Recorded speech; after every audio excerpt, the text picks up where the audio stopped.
from the UK and started working in 2003. Alexander Forbes was doing a turnover of about 50 million Kenya shillings. But by the time I was leaving, we were doing a turnover of about 1.6 billion Kenya shillings. So I can relate, and I can also give you a bit of advice of what I did. But besides that, I also set up my own businesses, got into property development. I think among the first Westerners to get into property development. I remember after the 2007 post-election violence, I realized there's an opportunity when most of our friends from Mount Kenya were moving away. I went to Kakamega, went to Ebuye, bought a bit of property, and then later on got into property development in Nairobi, building houses and selling, until then I came to Bungoma to run for the governorship. So I have a bit of experience, both business and both professional. But today, Deborah wanted me to talk about, and she told me that she wants me to speak about networking. And when I look around this room, I think I don't need to speak about networking. I think everyone here understands what networking is all about. Is that a position? But let me just I had prepared a presentation, but I'll just run through it very, very quickly, because I wanted to just speak about networking a bit, and then just speak about general entrepreneurship on what I have learned over the last 20, 25 years in my professional career, as well as a businessman. But what is networking? Networking is actually networking. When you look at the definition, it says networking is a mutually beneficial interaction that involves exchanging ideas and information between individuals who are connected by a common career, industry, or interest. So that is, in essence, what networking is. Networking is allowing people to interact, or having an opportunity to interact with other people to get ideas, to get information, to also just build a relationship with the other people. Now, my presentation, what I wanted to speak about, which I'll just summarize because I don't want to spend a lot of time on this, is I wanted to speak about what is networking. Why is networking very important? 5 reasons why networking is important for career development as well as for business. How to become great at networking, and how to network if you're shy. When I went to speak to a young lady at the back there, I asked her, why did you come here? And she said, she's a friend to Deborah. She came here because she fears interacting with the people. And it became very difficult.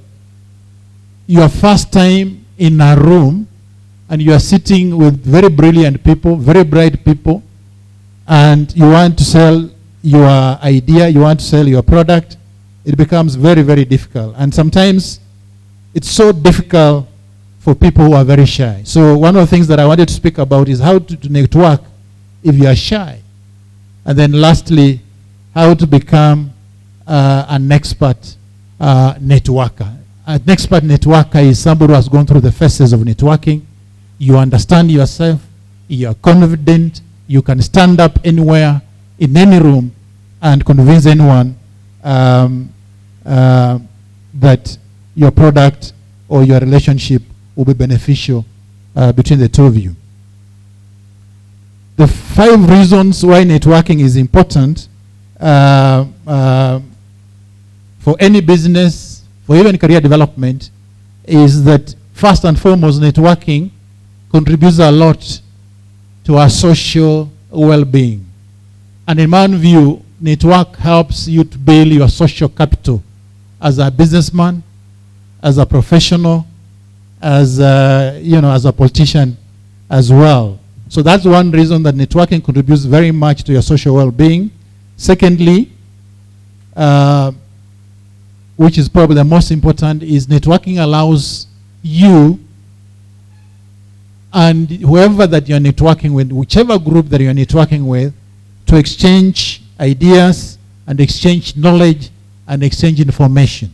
You know, those two meetings that I just had on those two tables, I learned from a lady who is in the mining industry in Uganda.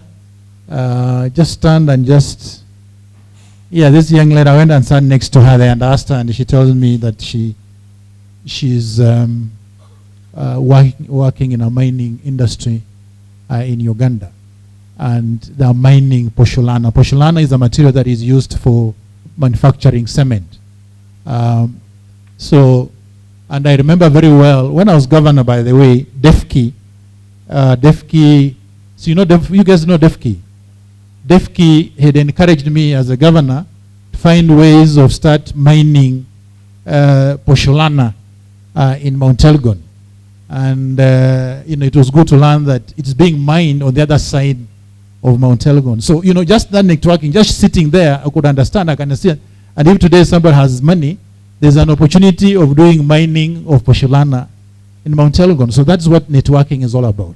When I went at the back there, I sat next to this young lady who was here from the school family up and Ngamba up, and you saw what she showed us here. I mean, using rirakicha.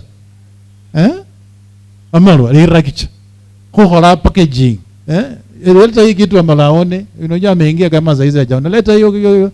By the way, this man here, understand, this man here is the principal of Bunyala Technical College.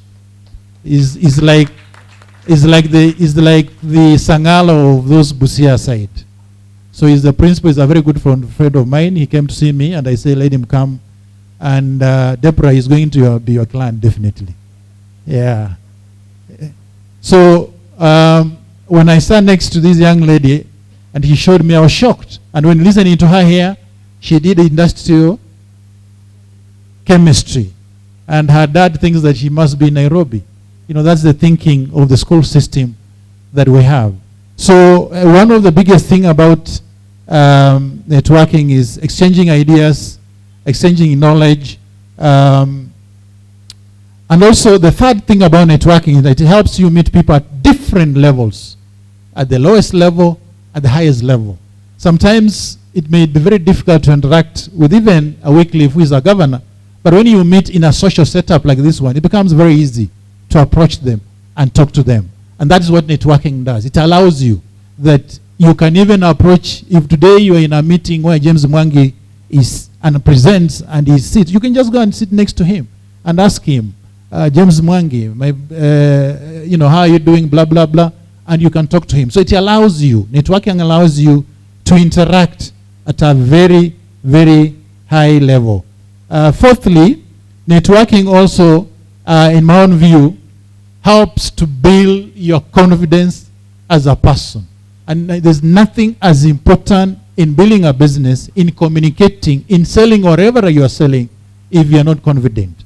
So what networking also does, that when you come here, like now this young lady who has come here and spoken about her packaging, today, after today, she has, her confidence level has gone up a bit. Yes, that's what networking does. It helps you build your confidence levels as you go up the ladder.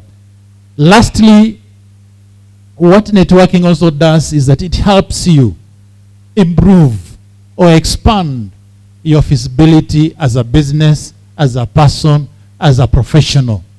Today, what Rose Onyapiti has done here, she has come here and spoken about her shoe business. I think many people here didn't know. I didn't know. I grew up with Rose. I know her family very well. For those who don't know, Rose is a brother to my former CEC, Walela Daktari. That's the young sister. And I didn't know that she's doing this.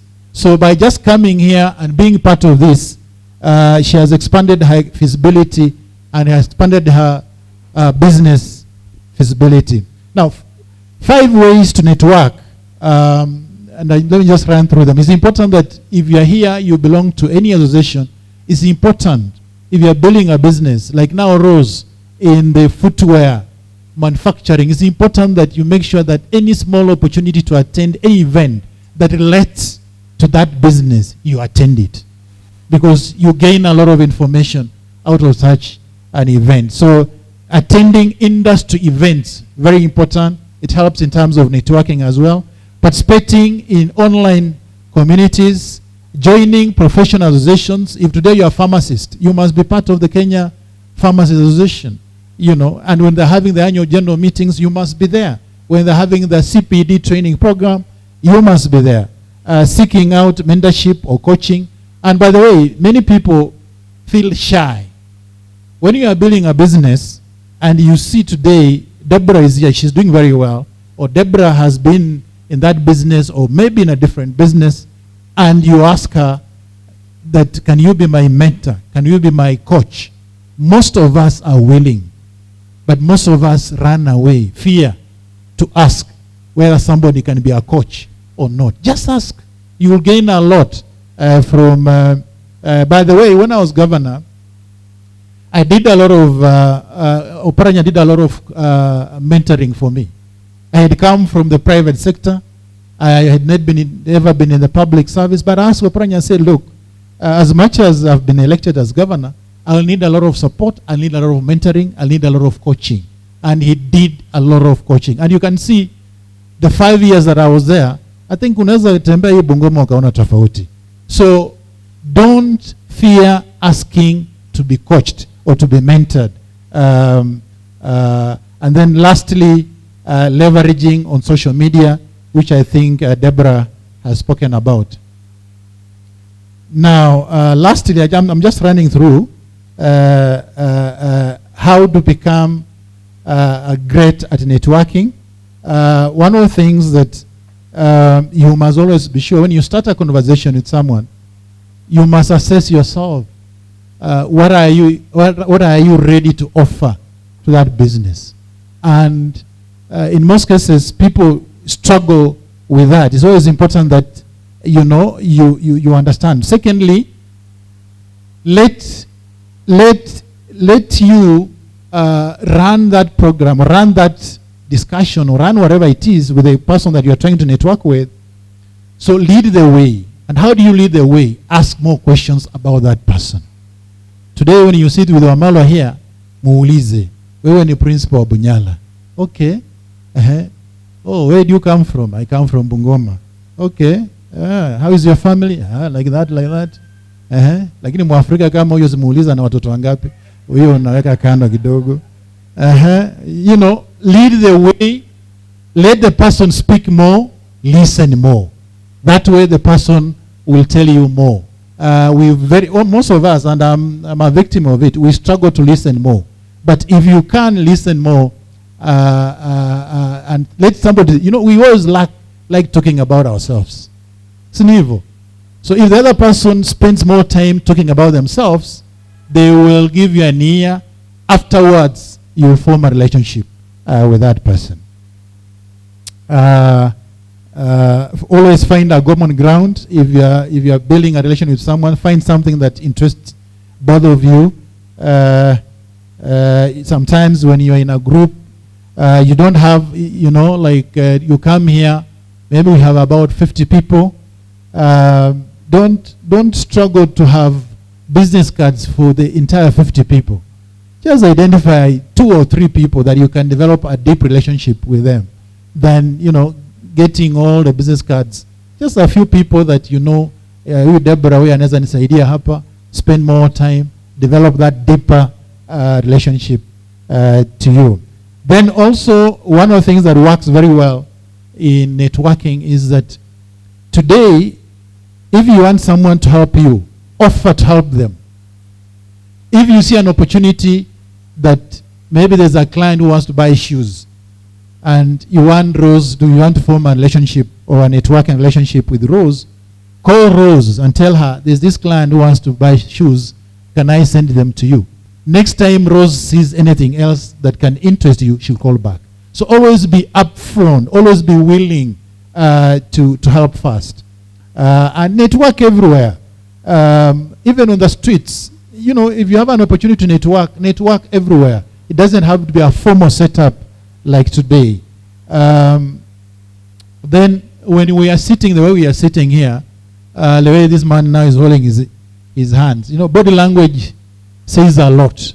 So when you are sitting next to me, I'll just say that I can see Geoffrey, the manager of equity, adjusting his seat.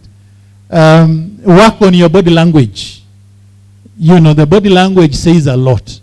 When you are talking to some of us who have been exposed a bit, we will always know when we just see you with your body language, whether you're in agreement or whether you are pretending or whether you are just saying this for the sake of it. So the body language says a lot. I'm just running through this thing, Deborah. How do you network if you are shy, which is a very common, and I can tell you, even me as Wangamati, even when I came to run for governorship, I was very shy. I struggled. Sikuwa najua hata Kibukusu vizuri.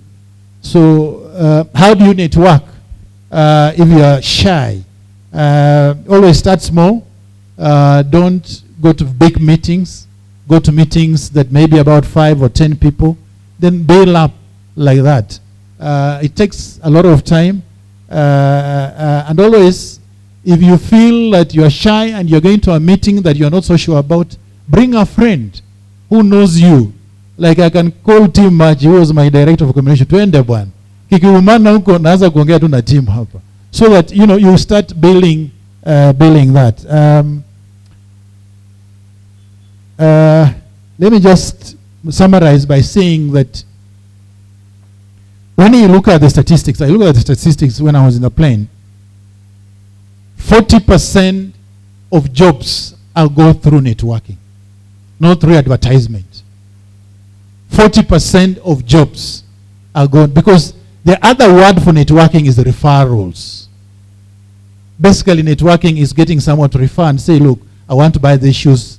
Go and buy, I bought shoes from Rose, and those shoes are very good.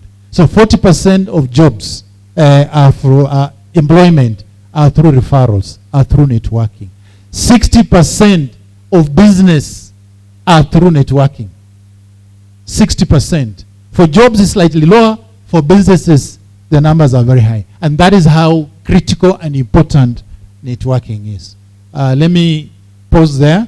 I just want to make a few comments on the bigger picture of entrepreneurship and what I have learned over the last 20 years. And then maybe I'll give a few people just to ask questions. Just to sort of summarize, and I think I like what Evans said here. For any entrepreneur, human capital is key. If you are building any business, human resource is very important. And you must get leaders in every segment of your business. If I give you an example, I picked Wandili to be the chief officer of Ministry of Health. I was not a stupid man to pick a teacher to take him to go and run the Ministry of Health. But you can agree with me today that Wandili did a better job than a doctor in that position.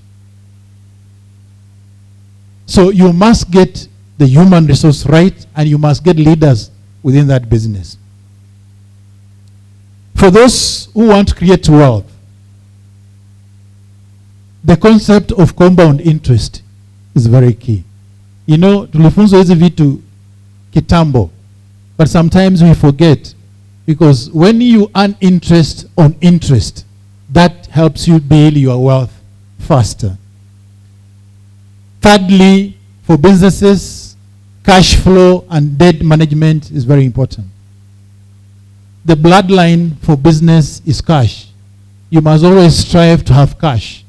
Don't sell things and then mtu anakuambia nitalipa. So cash flow is very important. I can tell you, I can see my finance manager here, Protas, he always struggle with him every Monday morning, because I tell him now, you know, as you have almost 6 or 7 million or 10 million in debtors, where's the cash? Nothing in the bank, where's the cash? So cash flow is very important for business. At the same time, debt management is very important. it's very important to appreciate that there's no way you can grow on your own cash. You must get to a level that you start leveraging on other people's money and leveraging on other people's resources as human capital. So debt management is important. And I can tell you today, yesterday I had a discussion with my bank. The interest rates now are very high. So I'm just giving you an example. So I had a discussion with the bank. I had, say, about in nominal terms, I had about 10 shillings that was sitting on my account. And I looked at the interest rates. The interest rates are about 15% now on fixed income. Fixed deposit. So I went to my bank and I told them now, I want to fix this 10 shillings for 5 years. But at the same time, I want to use, because I need these 10 shillings, because I want to do some things. I'm even doing some things here in Tourist Hotel. I need this cash. So I went to the bank and told them, take 10 shillings, fix it. Then now give me a loan for the next 5 years that is backed by this cash of 10 shillings. Hello? It is making sense. So I told the bank, give me 10 shillings as a loan. So they agreed, they give me a 10 shillings at now 18%. So I have a loan backed by my 10 bob on fixed deposit, where I'm earning interest at 14%, but I have borrowed another 10 shillings where I'm paying interest at 18%. So effectively, I'm borrowing, exactly, this young man is very bright. I'm borrowing 10 shillings at 4%. And I can come and do whatever I need to do for the 10 shillings, as my 10 shillings is there until 5 years. So that is using other people's cash. Hello? Is it making sense? The fourth one is you need to develop a culture of reading books. Most of us is that when we do our masters and then we do a PhD, that is the end of it. If you want to be a great entrepreneur, read books. Read a lot of books, business books, whatever books. If today I bring my bag here, you'll see I have 2 books. One is about how board of directors work, written by another lady in South Africa. So develop a culture. And I can tell you, all these big entrepreneurs, whether it's Elon Musk, whether it is Jeff Bezos, whether it is whatever, whether it's James Mwangi, they have what you call a 5-hour rule. A 5-hour rule is that every week he spends 5 hours reading a book. So develop a culture of just reading books. I think most of us, somebody like me today, I don't have a PhD, but maybe I get a PhD every 3 or 4 or 5 years. Because I read a lot of books, I have a lot of information. So I think it's important as an entrepreneur to also continue, because books, when you read a book, a guy has spent a lot of time doing research, summarized his concepts within that book that you can tap in, and you can get one idea that can change your business. Fifthly, also invest in yourself. This is a very controversial thing, but I always say it. Health is wealth. Evans, health is wealth. Today, if today you start saving 5,000 shillings every month for 40 or 50 years, chances are high you'll end up as a billionaire. So the longer you stay, the higher the probability that you'll die a millionaire or a billionaire. So invest yourself in your health. And health helps your mental health as well. Sorry to say some of these things, Am I making sense? That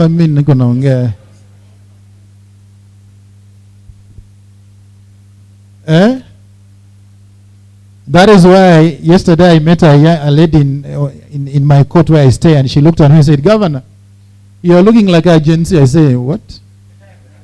Because I try to be healthy. I try to exercise. I try to eat well. But the longer you stay, the higher the chances that you build your wealth. Sixthly, as an entrepreneur and anybody who wants to invest, differentiate between assets and liabilities. You know, most people think like owning a car and having a big house is an asset. An asset is something that brings money into your pocket. Anything that removes money into your pocket is a liability. So today, it costs me about, I was telling someone, it costs me about 150,000 to maintain my home in Dengelwa. That's not an asset. That's a liability. But I do it because of politics. But if I was not in politics, I'll not maintain it. So always differentiate between an asset and a liability. I can see Brian laughing.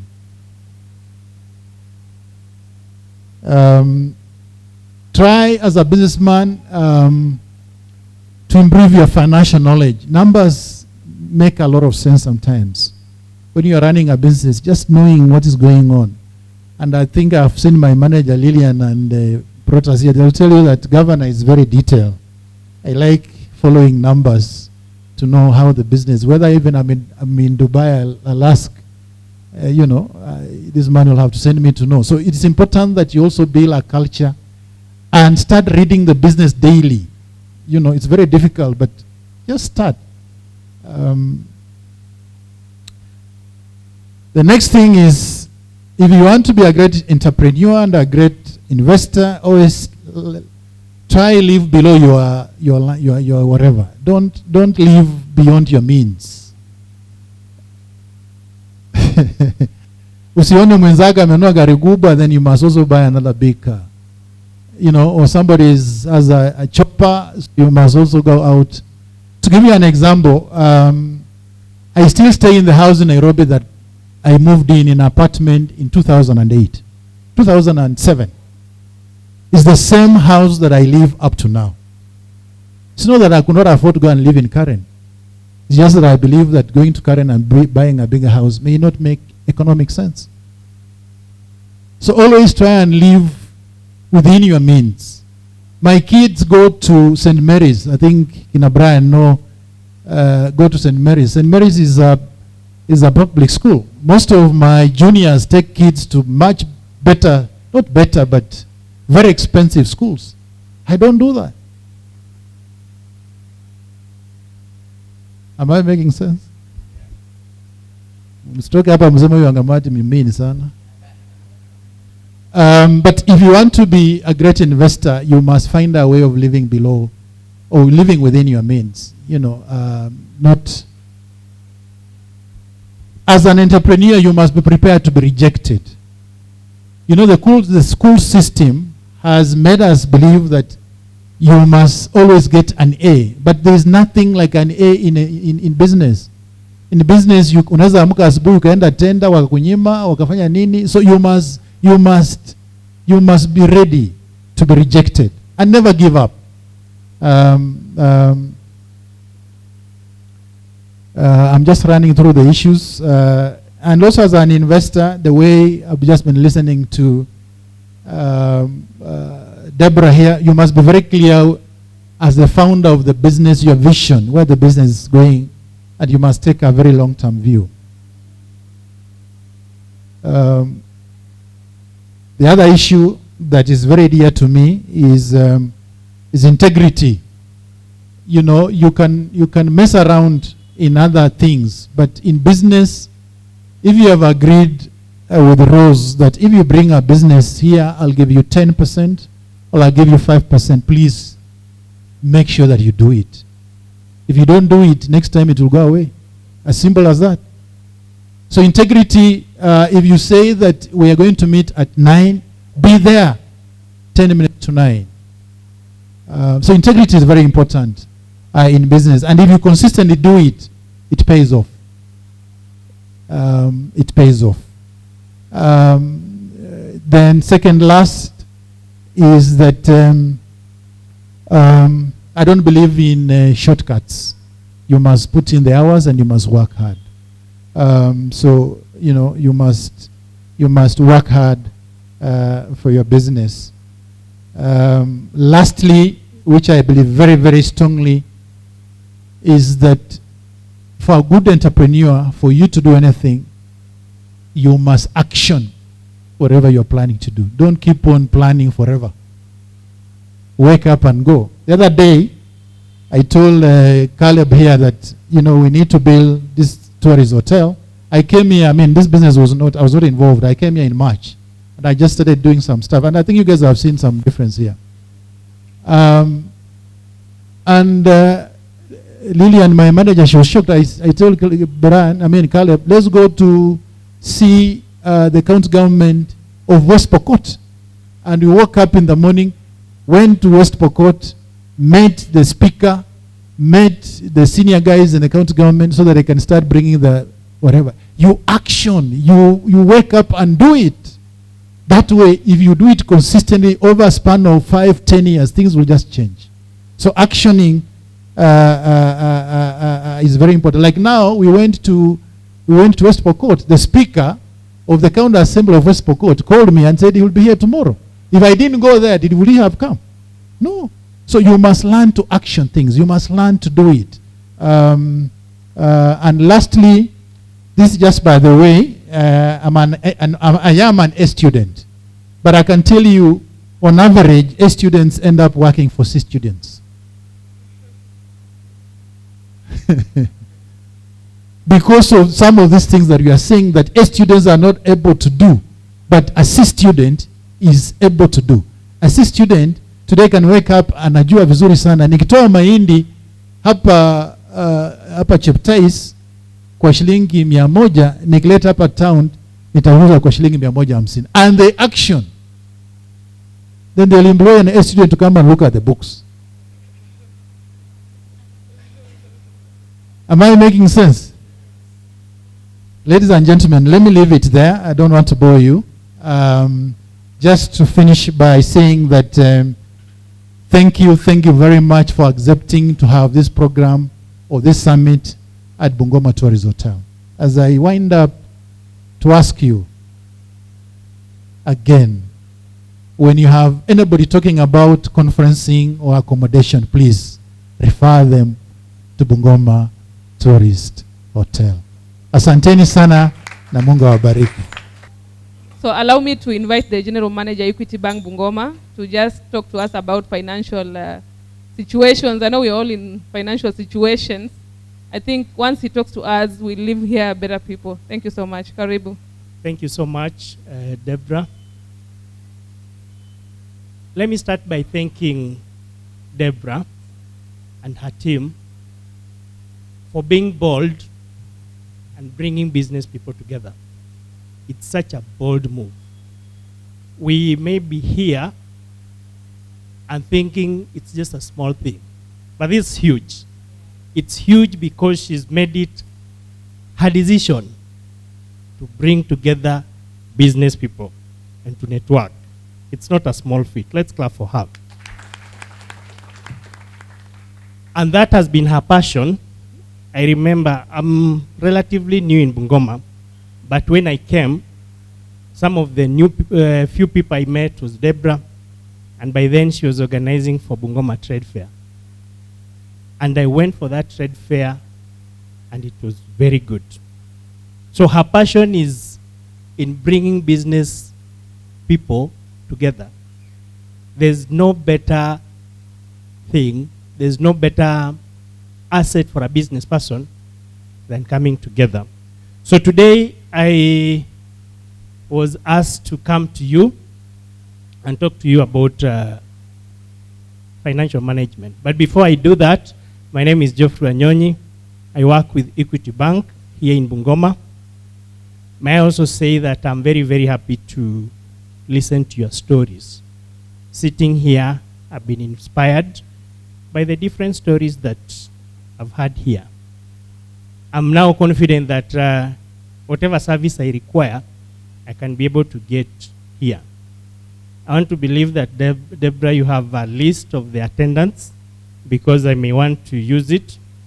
Even as a bank, we could be your customer. So I'll be going through that to see which people we can be working with.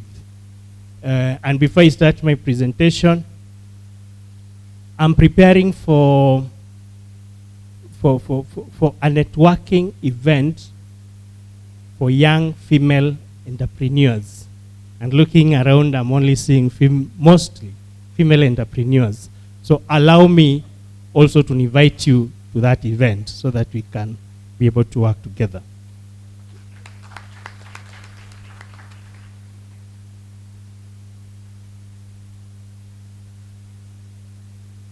But of course, I'm a branch manager for a bank, okay? So it will be unfair if I didn't tell you that for you as business people, the best place to bank,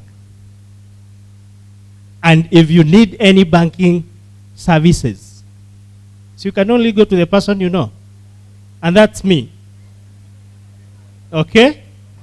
So I want to extend my invitation to all of you that I'm going to listen to you, that those businesses that you have, those ideas that you have, those expansions you want to do, I'll work with you. That's a commitment. So I'm going to leave you with my contacts. Let's start working together. And this is a journey we've started. We're going all the way together. So today I want to talk about financial management. And it's very difficult to speak after the governor. And especially after that powerful message that is given us. So thank you so much, Governor, for finding time to come and speak to us. It's so inspirational. And personally, I've been able to pick a lot from your experience and also from the tidbits you gave us about networking. Finances are the bloodline of any business. So it's very, very important that you have sufficient bloodline in your business. So that means if you don't have enough blood, you go. If you have too much blood, you go. So you need to find a way to balance the flow of blood within the system to give you maximum benefits.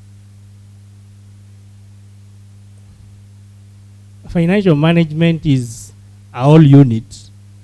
So I won't pretend that I'll sit here and talk about financial management exhaustively.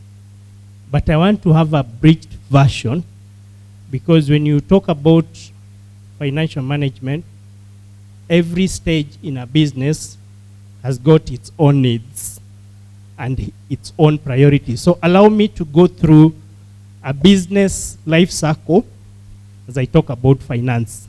That way we'll be able to follow through well. And I'm going to take a very short time. I should be done in the next 10 minutes or so. A business is about stages, basically. You have seed and development, where you sit down, you dream, and you say, this is where I want to go. Then you start up.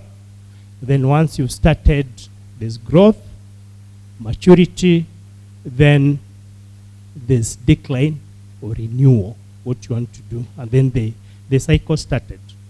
So at each and every stage of that business, there are various needs, varying needs for finances. So we start with seed and development. The objective here is to make estimates of the feasibility of your idea and if it's worth developing into actual business. And I'm very happy because all of you seated here are past this. You've gone beyond seeding and dreaming, and you've actualized. So the challenge at this seed and development stage is that you need to identify and pursue a market niche that will offer sustainable demand. Sustainable demand, because sometimes you see a need at that point, but is it sustainable? So you need to look at sustainability of that demand that will convert into a sustainable business. And at this point, I'll give you numbers. 40% of businesses fail at this point, 42%, because they lack sustainable demand for this business. At seeding, you focus on finding investors. You create a business plan, get professional advice to guide you through the process, and identify sustainable market for your product. So once you've done that, then you're ready to go to the second stage of startup. And when you start up, the goal is to make business operational, sustainable, but most importantly, profitable. When you start, is it profitable enough? So the challenge here is to develop business model that will turn a profit, attract new customers, and retain employees at this point. When I talk about profit, it's a source of finance. So you need to listen to this, that you want a business that will turn in profit. Profit is own source of financing. Statistics again, only 15% of businesses are able to move from this stage within a year. So sometimes you'll find you are stuck at startup for quite some time if you didn't find the right market niche, if you didn't find the right product, and if you didn't find the right market. What do you need to focus on at startup? Structuring and consistently implementing new ideas. Figure out sustainable cash flow, face and overcome the various challenges. Because at this stage, when you start up, you need sustainable cash flow.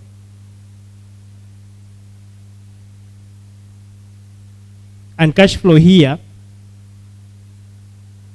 I wouldn't advise you to go to use a bank at this time, because you've just started your business. When you bring in a bank loan at this time, it's a cost, because you need to sell, and once you sell, you repay your loan based on the sales and based on the profits that you are making. So at this point, you need to look for other sources of financing other than bank financing. And I'll talk about that shortly. Once you've done startup, then you go to growth. The business has peaked and now it started growing. When it's growing, the goal is to maximize your profits and your customer base. Because now you have a business that is stable, it's peaked, you have the right products. Now it's just about maximizing that profitability and increasing the customers. You create a solid, intricate corporate and team structure. Important that you form structures at this point, because sometimes we forget and you want to do everything yourself, which is difficult. You want to be the marketer, you want to be the production manager, you want to do everything. It's not sustainable. The challenge here is to address the new demands of your business, because sometimes what would happen, you may have found a niche, you have a demand like rose, but now the pace of production doesn't match demand. And that's also not good, because when you're producing less than demand, then you tell two, three people that you don't have, then they'll know that guy, akwangi nayo, and they go. So you need to sustain by making sure that you're matching your production with the demand. So the challenge is to address the new demands of your business, attending to your new customers and expanding your workforce. Also at this point, you need to manage revenue and try to outperform competition. This is the time you have a lot of cash, and that's where the idea of governor comes in, you have a lot of cash, but yet you're borrowing at a very high rate. How do you make this cash work for you and work for your business? What do you need to focus on? You turn your focus inward. The key point should be building a very strong team, strengthen your customer relationship, create customer advocacy. There's no replacement for a competent team in any business. You just have to have a strong team for you to succeed in the business. Because if you don't have a strong team, it means you have to do it yourself. As businesses grow, you can't grow with the business in terms of you managing everything. You need to have very strong people that can manage for you, that you can focus on finding new markets, finding new product lines, and your team works on growing your business. At this time, you also require investments to deliver your business into the maturity stage. The growth phase needs a lot of investment. So at growth, this is the point where you can bring in banks to support your growth. And the good thing here is, at growth, you are kind of independent, and you may be able to afford negotiating good terms. So you can bring in banks, you look ahead where you want to go, and you grow your businesses. And then after that, you go into maturity. The goal is to decide the future of your business, to reinvent in your company, and whether or not it's sustainable. At this point also, you want to know if you want to exit and cash out on the business and use that money to begin a new business. There are some entrepreneurs who are always successful in finding niche and starting businesses. You start a business, you grow it, ikifika kiwango fulani, you sell it at a very good profit, and then you go back again, you start. But others, you just look at the kind of industry you are. When it's almost peaking, you ask yourself, do we have a room for growth? Then if there's a room for growth, you look for investment, because the business has grown. You look for investment, and you reinvest, and you grow the business. So you have that option that you sell the business at that point, and you start over again, because you've learned the ropes of starting and sustaining a business. So the key challenge here is analyzing the potential benefits and drawbacks of each choice and making an informed decision. It's not an easy one, deciding whether you want to sell your business and start all over again, or you want to reinvest. You analyzing the market. Has it grown? Is it mature? Or what is it? You may sell, and then the other guy comes in and doubles the business, and you just see him making a lot of money. Then you start regretting, why did I sell this? I would have stayed a little longer. Maybe I would have been able to make more money. Expanding the business. Before deciding on the step, ask yourself if the business can sustain more growth. Finding an exit strategy. You can perform this exit through partial or full sale of the business. So if you're not so sure, sell part of it and retain part. You bring in an investor and say, I'm selling you 50% of this business. You bring this. You can manage, but you continue getting profits as you go by. Sources of financing for a business. Number one person that you really need to put close to you is your supplier. The person supplying you with either your products or your raw materials. That guy will make or break you. If you have a good relationship with that person, you'll be able to get free sources of finance without any cost. Governor told us about integrity. For a business person, you can't afford not to have integrity. Because I know of businesses that have been built purely on suppliers. Okay, I'm not telling you this. Someone has been listed everywhere, so he cannot afford to get a loan from any bank. So wanaenda wananyenyekea kwa supplier. And that's how people restart again. Unaenda unanyenyekea kwa supplier, and the supplier is able to supply you and give you a very generous credit days. So with that, you're able to get free products, you sell, you pay. Free products, you sell, you pay. And you'll see people growing with that. I can name a few businesses around that I've seen that have come back just because of being faithful to their suppliers.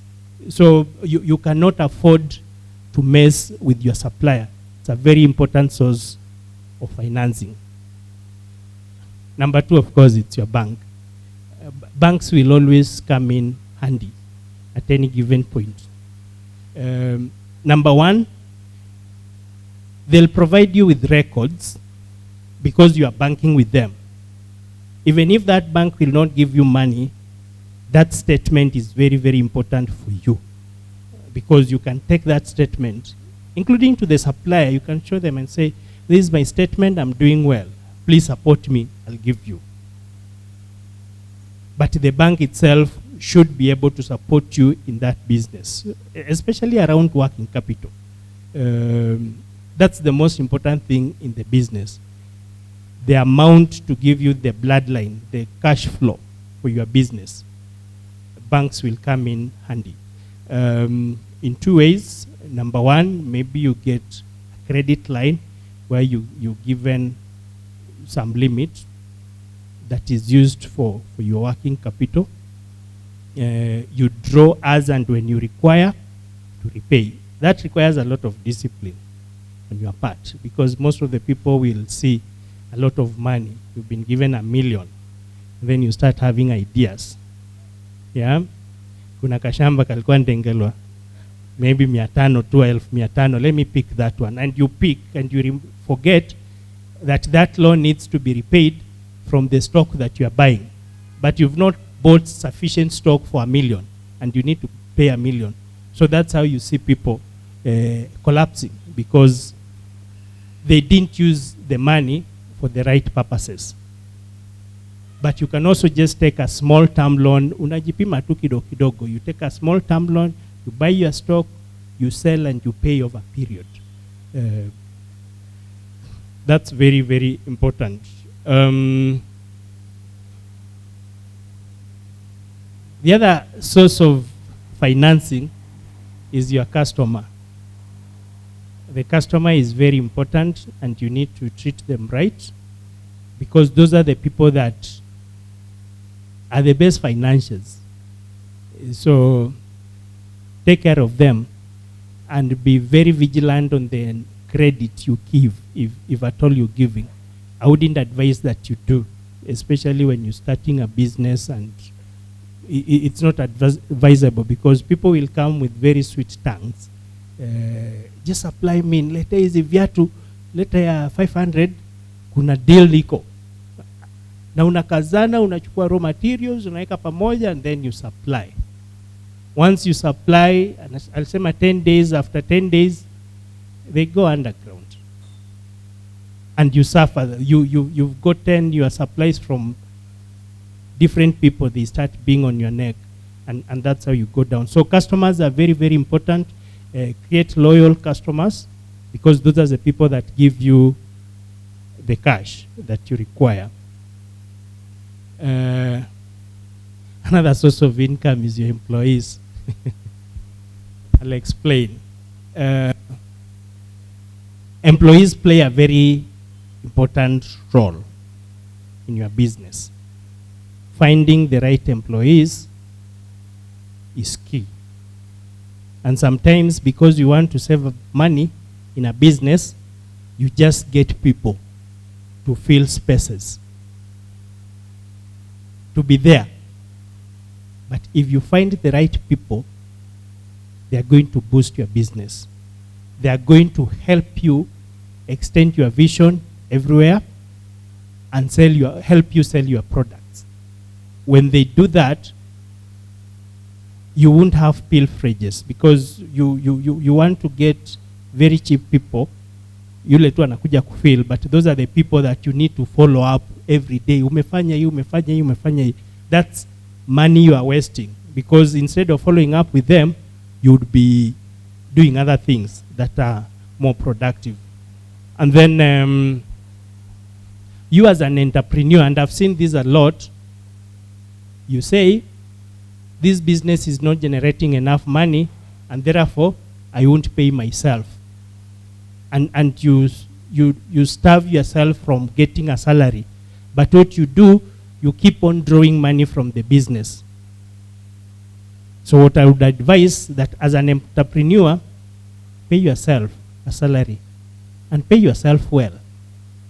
Because if you don't, you'll keep on going to the business to draw money from it. And when you keep on drawing money from it, that money in most cases is not accounted for. At the end of the day, you've made a loss, and you're not so sure how you made that loss. But you've been drawing. So that's very, very important. The last step is renewal and decline. I think I touched on that. Renewal effort should really begin before the decline phase. And a good business leader should be able to anticipate the change in business and market beforehand. Before that decline sets in, you should be able to have looked at it and said, this business in the next 2 years, 2-3 years, it will be going down. So what do I need to do? I need to re-engineer and reinvent so that I start. The goal is to reinvent your business by innovating and reinvesting or cashing out that business and get the cash. The challenge is taking an honest, timely look and identifying spectrum on which your business falls. Investing and expanding, or selling and exiting. Assemble a team of people who are experts on mergers and acquisition. Talk with the sales and marketing about inventing. It's very, very important to find time to talk to your people that you work with in a way that you can be able to get feedback and get advice from them as to how the market is. If you're not directly at the market, your people are. Are you able to get feedback from them to advise you about the market? Or it's you sitting in the office and advising them about the market, which you don't go, like some people we know. So it's very, very important to do that.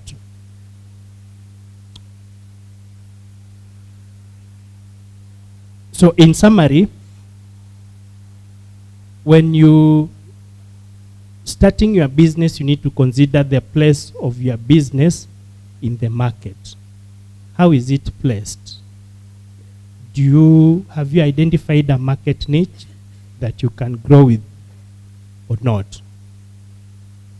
Number 2, it's important that you establish your company's business structure so that you have a kind of structure. Whether it's you are the only one, whether you have partners or not, you need to establish a structure where you're able to work in a structured manner. Na sio tu kienyeji. Number 3, you need to listen to feedback and adjust your business model based on the feedback that you get. Number 4, you need to find a sustainable cash flow. I said cash flow is like blood in your body. If you have too much, then it won't help. If you have too little, then you still can't grow. So you need to find balance. As you keep on growing, you need to turn your focus inwards by recruiting quality people and delegating key issues so that your brain and your mind is free to focus on the business and new growth opportunities, whether it's diversifying the various lines of business or products. Number 3, as the business keeps on growing, you need to expand the business or find an exit strategy. And then lastly, reinvest to innovate or sell to maximize profits. So on financial management, I've said, as you start, find the right investors to support you, whether it's from selling your things or selling your asset to start. It's not advisable that you start your business with a loan because it's going to exert a lot of pressure on you. Number two, working capital is the most important thing in your business, and you can be able to get free working capital from your suppliers if your integrity is right. You need to keep your banker very close. You need to have a very close relationship for them to support you. You need to manage your debtors because when you give out products on credit, it strains your cash flow. Your business needs cash. And if you can get free cash, the better for you. Pay yourself, manage and get the right employees, recruit quality and pay them well. And don't forget to pay yourself. So with that, I want to thank you so much. God bless you. My question is directed to Director Tourist Hotel and former Governor Wycliffe Wangamati. Has he ever made a wrong financial move? And what was that? And how did he handle it after that? Thank you, Tim. I thought you have never asked me this question, so why do you decide to come here and ask me that question? Yes, I've had a number. I've made a lot of mistakes, and that's what I was saying. That sometimes you learn. You learn from mistakes, and it's very common in business. I remember one is I was doing property development. The first project I did was about 21 houses, which I sold, made a bit of money. Went to the next project, sold, I think it was about 25 or 30 houses. Did that project, sold it. Went to that third project where I was doing a much bigger project, 60 houses. And all these projects are in Kitengela. And what happened is that the land that I had bought for this project of 60 houses, there were 3 blocks of 5 acres each. And I actually went to the bank, Jeff. I went to KCB at that time, and it was back in 2014. No, before that, 2013, and borrowed about 50 million shillings to buy that land. I think those guys who have been in Kitengela, where that property is. I think even Timmy know. But what happened is that those five blocks of acres, when they did the transfer of the property to us, Bonito, they actually transferred the wrong land. By the time we realized that it was the wrong land is when now we had gone out now to start selling the houses. The buyers then went and did a search to realize that land that we had built on belonged to Kenya Power Sacco.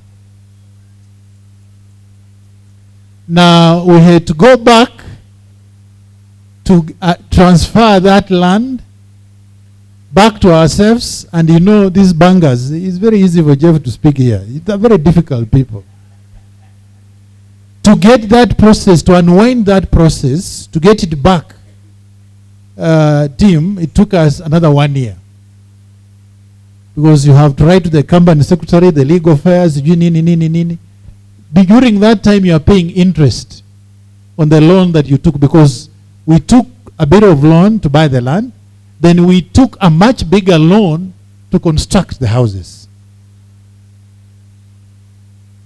So that was very difficult. Up to now, I'm still paying that loan. So, those things that happen. And the one thing that I learned out of that is due diligence, sometimes, especially if you're involved in property, and not just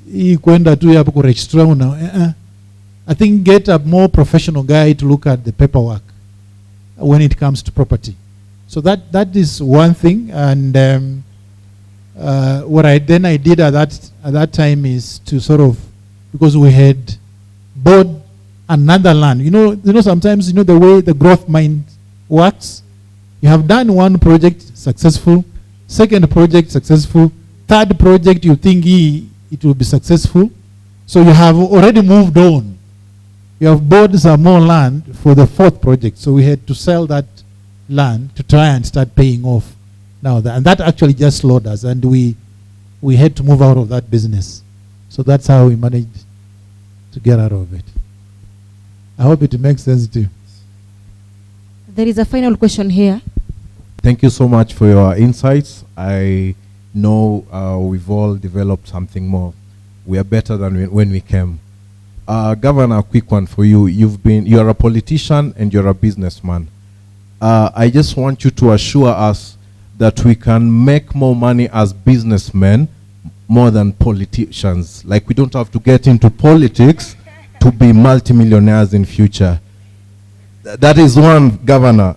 Second question. I know in your space you're trying to build capacity as a businessman right now, but you cannot avoid the people who are asking you for help from here and there. Sometimes you cannot help everyone because you're trying to build yourself. So how do you go about it when you're trying to build your capacity without involving people before making it? Now, this young man is very interesting to see him. In the last elections, he really decampaigned me. So nowadays, we are very good friends. He's the son to my former deputy governor. He's a very enterprising young man, very good. And I think the two questions he asked are very, very, very important. First, I want to say this. When you look at the statistics, the global statistics, the wealthy people, about 65 to 70% of them are business people. There are no politicians there. 65 to 70% of the wealthy. And when I talk about the wealth, I'm not talking about this material wealth that you see among the politicians.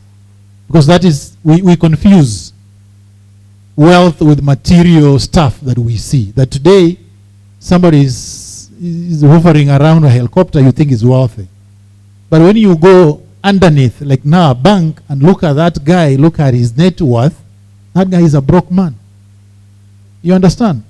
So we confuse. It's very important that when I talk about wealth, is real wealth. And I never said something here that I think I skipped it, but I'll touch it now that you have brought it up here. So 65 to 70% are business people. About 10 to 15% are investors, people who just invest. They don't run businesses. Like private equity guys, you have money, you put into a business, I give you money, you use that money, and then you give me a return on that. About 10, 15% of that are investors. About 5% of the wealthy people are athletes, footballers, all these guys who do all these things. So among that list, there are no politicians. Have I answered your question? There are no politicians. And I can tell you, and I'll say this from the bottom of my heart, I think the guys who are close to me know this.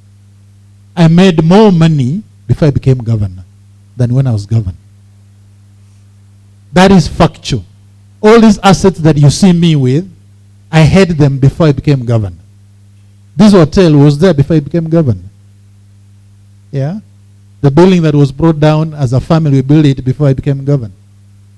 We have another building here. We have buildings. So you see, it was done before I became governor. The biggest problem with politics in this country is that it's very transactional. You get some little money, like I was telling someone, I've just come from a trip in Dubai. So when we were in Dubai, I was telling someone that as governor, I needed about, I think, Tim, you can correct me, about 1 to 1.5 million shillings every week. Yes. Every week, you need about 1.5 million as governor. Because even a member of parliament, you must give him something. A member of parliament. You understand? So our politics is very transactional. So it is, unless you become a thief and just an outright thief, you steal and create that wealth. But if you are somebody who has a bit of integrity, who cannot do some things that some people have done, then it's very difficult to make money as a politician. In fact, where I sit, I'm very happy about the president and what has happened, that they have stopped Harambes. Yes. There's no politicians. We are very happy that there are no more Harambes. Yes. So you make more money, and genuine money, from business than as a politician. And I can tell you guys, let's encourage more entrepreneurs than politicians. That is why I'm very happy about this young girl bringing this for summit. Because here we are talking about business. But I can tell you, in this county of Bungoma, 9 out of 10 conversations is about politics. Yes. When I come here and I see what Rose is doing with her shoe making, whatever, that is what is important. And by the way, if we ever dream of leading this country, we cannot lead this country without the pocket. To run a presidential campaign in this country, you probably need about 5 to 6 B, almost 10 billion shillings.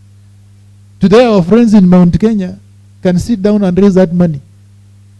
But just eat up Deborah, eat up Jeff, eat up mwambie tu wako tu 500 hapa. Mutagombana kutoka asubuhi mpaka jioni. You understand? And that is why these forums, and by the way, even this town,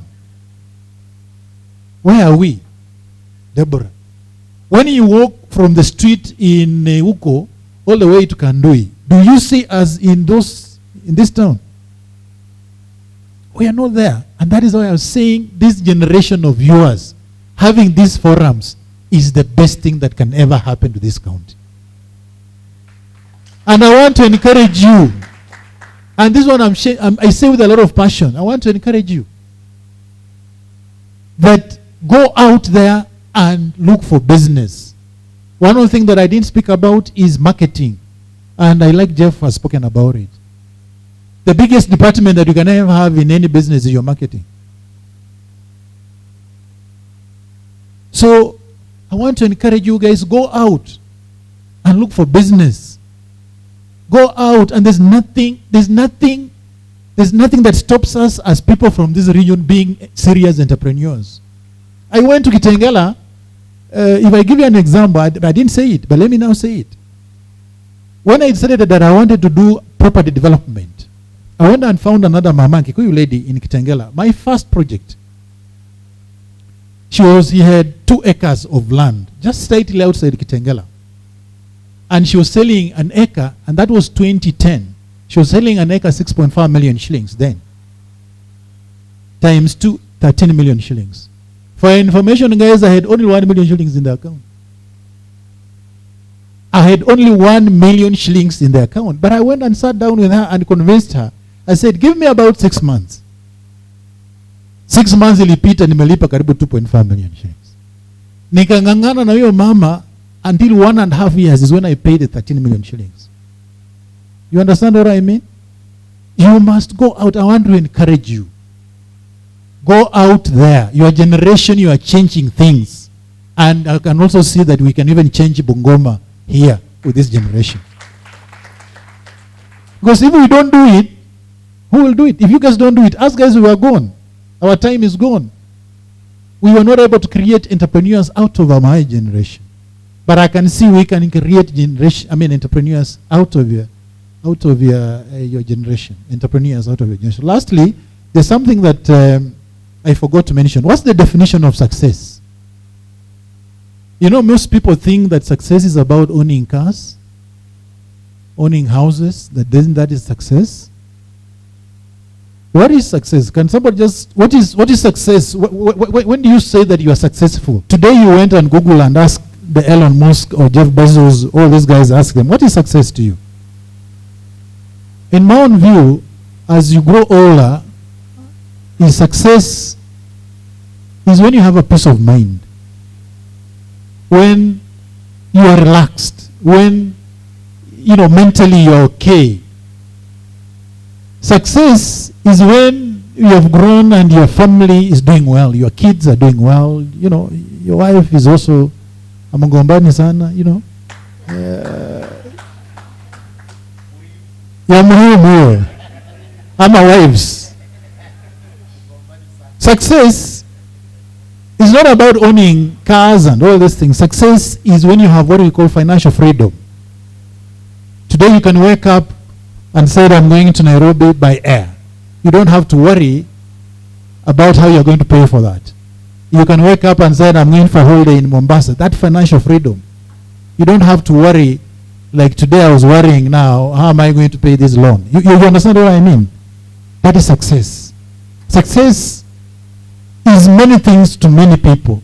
But we tend to think that success is about ownership of assets, ownership of cars and all these material things. But I think it is beyond that. It is beyond, and that is why when you have an opportunity to give back to society, please do. It always comes back. When you give to society, like what this young man is doing, I was very impressed. It always comes back. So when even you are doing as a business and you have an opportunity to contribute, like tomorrow you may see it on Facebook. There's when I was governor, I think Tim will remember, Brian, if he was here, you remember. There's a young lady out of these short people that normally what is normal? Eh? Yeah, there's a dwarf lady. She had a daughter who was also dwarf. If you go to my Facebook page, Tim, you remember when we were giving scholarships. I gave them a scholarship and I took a picture with them when I was in Webuye. So she called me yesterday, that mama. The kid went to Mbakalo Second School in Tongare. And because of those issues that we have had in the county, the fact that, you know, I think the scholarship program has basically collapsed. She called me. This kid has been in and out. So I told her, tomorrow, I'm visiting, I'm coming. I want to go and just whatever I have, whether it's 20 or 30,000, pay the fees for that girl, let her go back. So what I'm saying is that always find a way of giving back to society when you have an opportunity. It's a very nice thing. It's very rewarding. It's the best thing that you can ever do to humanity, that you are able to give back to people who are unable to do anything. Lastly, I think you asked me a question about how helping people. I'll continue helping people. Our politics is such that, not our politics, our poverty levels are so low that we have a dependency syndrome, not that people want it, it's because of the circumstances force them to be dependent. So we will continue helping where we can. It's not like, you know, last night, I was the former first lady, my wife, and we are looking at what is happening in the UK. Do you know that in the UK, even people don't know that elections are happening? Kila mtu ako tu na mambo yake. Nobody's bothered because politics is a very small issue there. But in this country, politics is a big issue. Otherwise, thank you. Ladies and gentlemen, we are going to another session as we finalize. We have a cake here.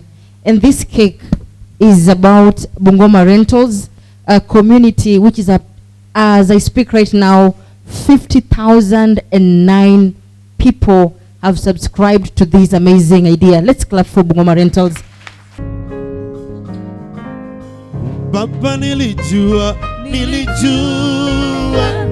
utatenda, bali sikujua ni kwa namna. Nilijua utatenda, bali sikujua ni kwa namna. Baba, nilijua mimi utatenda, bali sikujua ni kwa namna. Baba, nilijua mimi utatenda, bali sikujua ni kwa namna. Nipe macho nione, nipe macho nione, sawa sawa. Nipe macho nione, nipe macho nione, sawa sawa. Nipe macho nione, nipe macho nione, sawa sawa. Baba, nipe macho nione, nipe macho nione, sawa sawa. Eti waitwa nuru, eti nuru ya watu, ukiingia kwangu. Eti waitwa nuru, eti nuru ya watu, ukiingia kwangu. Nipe macho nione, nipe macho nione, sawa sawa. Nipe macho nione, nipe macho nione, sawa sawa. Blessed good evening, everybody. My name is Moss. I'm a pastor in Bungoma and also leader of Cedars International. I want to thank Debbie, together with the organizers of this event, for considering Cedars International to grace this occasion through music.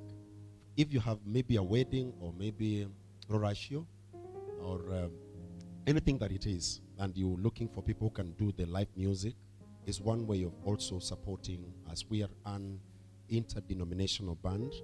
The corporate events, weddings, funerals not allowed because we don't want people to die, but those kind of events, maybe weddings where there are cakes actually. When you want to invite, don't look further. We are the band in town. You can call us, we'll come. I know that through this we'll be able to also get our contact so that you call us for the next event. Allow me to just ask you to be upstanding as we make a prayer. Father, even in your word, you have encouraged us that we should not despise the days of humble beginnings. And we thank you because of such a convention. And thank you because of even our sister, Debbie, for this kind of an idea. Father, I want to pray for every individual, for every business that is represented in this place. I pray, Father, in the name of Jesus, because you say that you delight in the prosperity of your servants. I pray that these ones that have gathered here, let there be increase in their businesses, a new step in their businesses. For whatever it is they do, you have said that you bless the work of our hands. I pray that you bless them, that millions come to their businesses. Ideas will continue coming to them, even as they think about prospering and even engaging other people. I pray, Lord Jesus, that you give them favor in Bungoma and even beyond, that, Lord, their businesses will be heard internationally. We thank you, Lord, and we bless you. As we go to partake a cup of tea, it is blessed. We pray this trusting in Jesus' name.